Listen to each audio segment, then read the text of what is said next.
Hello and welcome to Driver's Therapy. In today's video, we're going to be continuing the series of buying a GT4. Now in this video, we're going to be talking about the infamous third gear transmission failure for the GT4. Now we're going to be talking about some more stuff, and I think it's going to benefit everyone because some of the things we're going to be talking about are not just car specific. We're going to be talking about recalls, TSBs, dealership goodwill, which I think is a very important topic, and we're also going to be talking about recourse and what you should do if you find yourself in a situation like this, what people have done, and then stuff like that. All right guys, let's get started. The Porsche Cayman GT4 was released in 2016, and it came equipped with a get-rag transmission. Now the get-rag transmission is a transmission that is built by a German manufacturer, and it is incredibly popular. It has been building transmissions for decades. A fun fact, get-rag also produced the transmission for the R34 Nissan Skyline, the manual transmission for the Toyota Supra Twin Turbo, and also the 3000 GT VR4. Just some fun facts for you. This is a very reputable company, and they've been producing really good transmissions for a long time. But with all things, hiccups happen. In 2016, the GT4 came out, everyone loved the car, and it was equipped with this get-rag transmission. But early on, during ownership experiences, people started to have transmission failures, specifically the third gear going out on it. Now at first, people were posting them and sharing their experiences online, like on websites called Rentlist, and they were talking about their issues. And at first, people thought that it was a track-related issue. You know, people were thinking that this happened when you were driving the car very hard. Was this a user-operator error? Did you cause this? Did you do a money shift? So at first, people thought it was just kind of an isolated situation. But slowly, the numbers started to accumulate. But not just accumulate in the US or in the North America market, but all over the world. All right, so what happened to the Porsche GT4's third gear? Now, I do want to make a quick disclaimer. I am not a professional or an expert in this field. What I've done is I've taken information and data points, and I've come to a conclusion and an opinion based on what I've gathered. Now, for this explanation, I'm going to be using this Facebook post I found online. It's by a company called Guard Transmission. And let's go ahead and look at the picture. All right, in the picture, you're going to see a pink area. I mean a pink bubble wrap. You're going to see a gear there. Now when you're looking at that gear, I want you to look at the kind of the inner radius of that gear, that black area, kind of the black circular area. That inside that area, inside that groove area, that area was welded. And that was the point of failure. Now if you look at the right, kind of the same design. If you look at the inner radius, but a little bit of outside in the black area, you're going to see kind of a teeth design, a geared out design. I don't know if that's the right terminology, but you're going to see that design. It's more into grooves. It's more, I would say, interlocked. And that is kind of a better design, more durable, and just less prone to fail as the alternative of the one that did fail. So that's what happened. Now, I don't know how it would feel if I had a brand new car and my transmission went out, because this is not a small issue. This is a major issue. So Porsche now had this issue that they had to face, and owners were kind of, I can only imagine how they felt. But the cool thing, and this is just kind of a side note, on Rentlist, the owners were trying to help each other out by using data. And what they were doing, and I started reading about this so I could kind of go back in time. It was kind of like historical story there.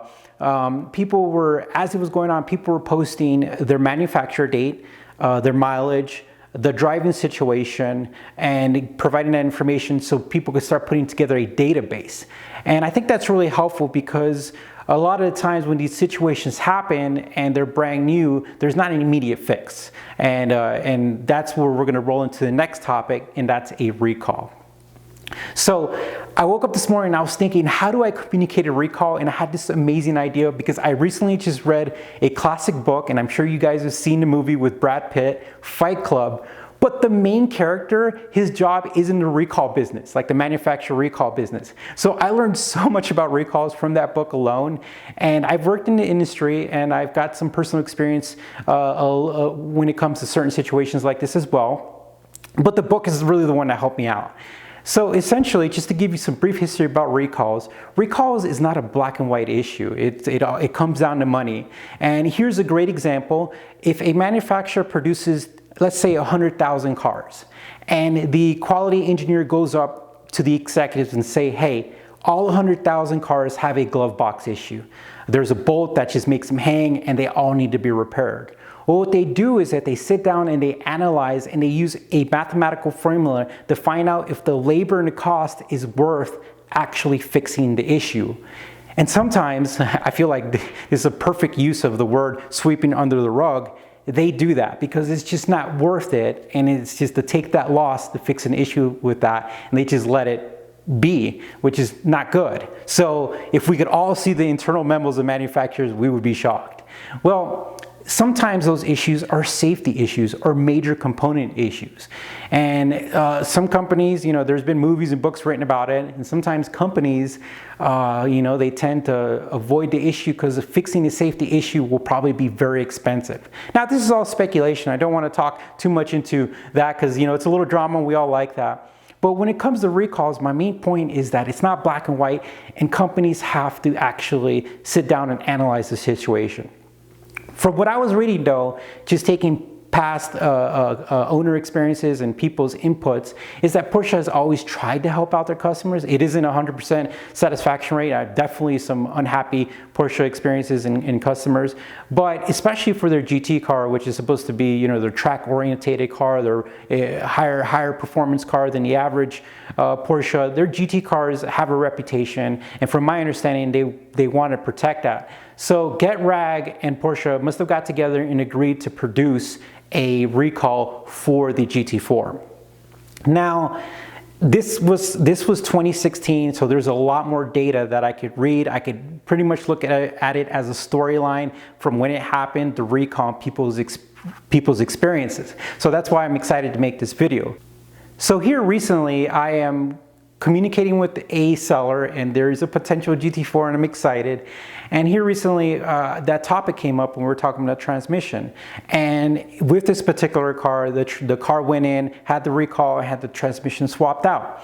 But if you think about it, if you owned a car and your car is perfectly fine, brand new, and you get a letter in the mail and they're like, take it into dealership, we gotta take out your transmission, put it on, especially a really cool car like this, you'd probably be like, I don't want anyone messing with it. And so I feel like, and I'm pretty sure I'm right, I feel like there's some customers out there or some owners who didn't have the recall done. And also there's this area that's called kind of like the red zone. And what happened is that there's a database that individuals put together, not Porsche, and they put together kind of like the production dates and the production dates that saw the most failures, and they labeled that the red zone. And so people feel if they're not in the red zone, they might be okay. And the red zone, I think, was from March or May to June or July. I could be wrong. I'll put it up here. And essentially, if your production date was in 2015, you might feel you're okay with it. So there is still, even in the used market, this is a very important topic to understand. So for me, I really started to do some research on it. Now, I wanted to talk to Porsche itself. I can't get a hold of the headquarters or the main corporation, so I did the next best thing and I called the Porsche dealership. Now, to protect my source and to prevent some drama, I'm not going to say the name of it, but when I talked to the service manager, he was well versed with the topic, and this is what he told me. He told me at this point in time, it's a goodwill situation.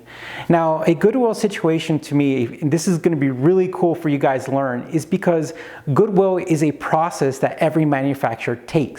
So this isn't just Porsche related, this is every manufacturer. And here's a great example. Let's say you buy a 2020 Honda Accord, and the warranty is for 3 years, and you're driving it and you don't put many miles on it. You have maybe 2,000 miles on it, 3,000 miles on it. And on year 3.5, you're out of the warranty, your transmission blows up. You have it towed into the dealership. The service writer is like, your transmission blew up, it's gonna be about 10 grand. And you're upset because the car only has 2,000 miles, and the service manager walks up to you and says, look, we could submit a goodwill. And now you have to remember, dealerships are usually owned by a private party, individual outside of the main corporation. And when they mean they have to submit a goodwill, is that they have to shoot up, they have to shoot a request up to the main manufacturer presenting the situation. They have to present the car, the mileage, the condition, and the failure. and hopefully the manufacturer approves for a goodwill replacement or repair, meaning that the customer or the owner doesn't pay for it.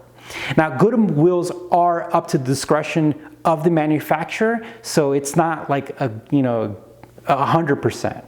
Now, whenever the Porsche dealership told me that the transmission now is in a goodwill, I'm not sure if that's 100% accurate the way I'm looking at it. So again, I could be wrong, and that's why the comment section is open to somebody who might know about this. But from my understanding, the Porsche did a recall on the third gear issue, the third gear spline issue on the GT4.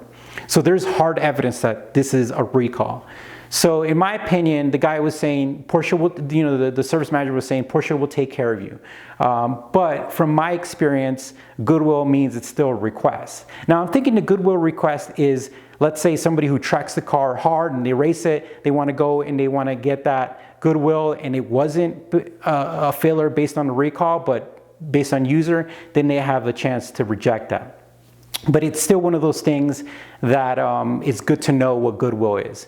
So in my opinion, now we're going to be talking about the recourse and what I think people should do or what you should look at when you're buying a GT4.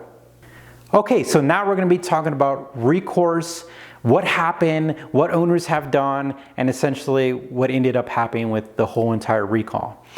Now, like I said, from my experience, I'm talking to a seller who had the transmission replaced already. Now for me, that's great peace of mind. The recall was done, I can move on. But there's also people out there who their car is running fine. They've got over 30,000 miles, somebody I read about their car, no issues, and they track it a lot. So it's one of those things where you have to take all the data and make a decision that you're most comfortable with. The second best thing I would do is I would take in consideration the red zone. It's not a hard concrete data point, but it's just something to take in consideration where a lot of failures happen at a certain point in time, like a production batch saw a lot more failures than another production batch or date. So that's another thing. But at the end of the day, if it was me, I don't know if this is possible, but I would try to see if I'm going to buy a GT4 and if it didn't have the recall done, maybe reach out to a Porsche dealership and see if they could do that right away the moment that I buy it. So it could be done and I could just move on with my ownership. Well, again, all this is from reading, speculation, personal experience as far as recalls and goodwill. But at the end of the day, it's just data to help you guys make a better decision. If you guys have experienced this yourself or if you know anything, please use the comment section because that's where I think people are going to learn the most as well. So again, thank you for watching the video, and hopefully here in the next series, at the end result will be us behind a GT4, behind the wheel of a GT4. All right, guys, you stay cool, stay safe. We'll talk to you soon.